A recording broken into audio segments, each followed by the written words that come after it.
The German government's decision to send advanced Taurus cruise missiles to Ukraine was met with swift and fierce condemnation from Budapest.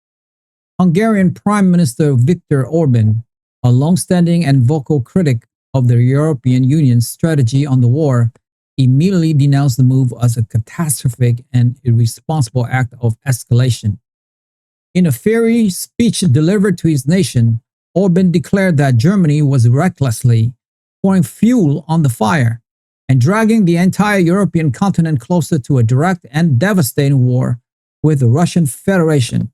He positioned himself not as an obstructionist, but as a lone voice of reason and peace, demanding justice for the people of Europe who he claims are being ignored by pro-war elites in Brussels and Berlin.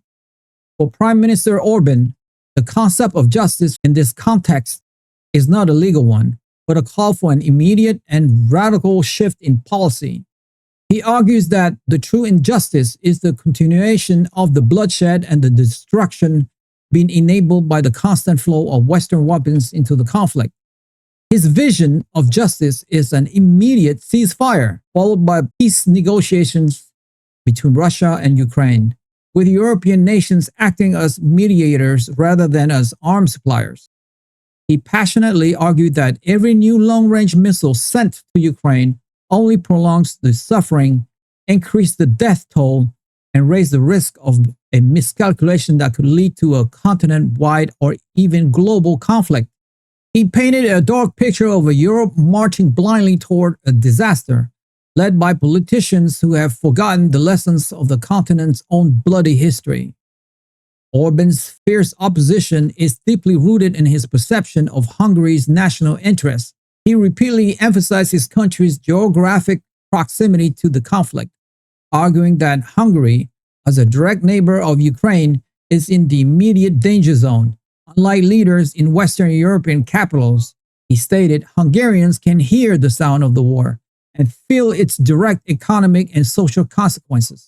He also linked the escalation directly to the fate of the ethnic Hungarian minority living in the Zakarpattia region of Western Ukraine. Orbán has long used the protection of this community as a cornerstone of his foreign policy. He now claims that providing Ukraine with more powerful offensive weapons endanger these ethnic Hungarians and make them potential targets in a widening war, framing the German decision as a direct threat to his countrymen. Beyond his public statements, Orbán signaled that Hungary is prepared to use its institutional power within the European Union and NATO to obstruct the pro-war consensus. Hungarian officials began suggesting that they would veto future EU financial aid packages for Kyiv and could block further sanctions against Russia. This is a significant threat, as many key EU decisions require the unanimous consent of all member states.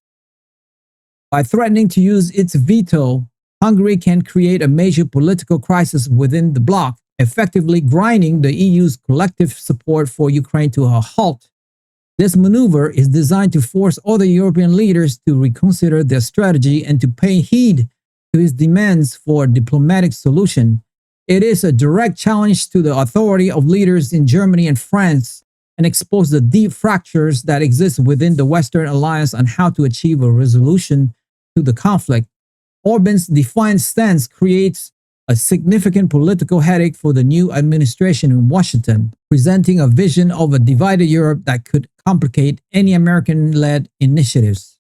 Many of my listeners, like 70%, haven't subscribed to my YouTube channel, and so many of you don't even know that you haven't subscribed, and that is actually what makes the show going. It's almost like you're making a donation to the show, so that's why I ask again and again, because it enables us to grow and grow and grow. And we're going for the long haul here. And listen, if this is your first time listening to Sok Heinrich, you don't have to subscribe. You guys, your first one's on me. But if you have watched the show before, it's like you are a freeloader now. So all I would ask you is, if you have seen this show before and you like it, help me, help my team here. Hit that subscribe and like button now, and we will continue to build this show for you. That I swear. Thank you to all of you guys who have subscribed. It means a lot to me. Thank you so much. That's all for me for today. I will see you soon. Bye for now.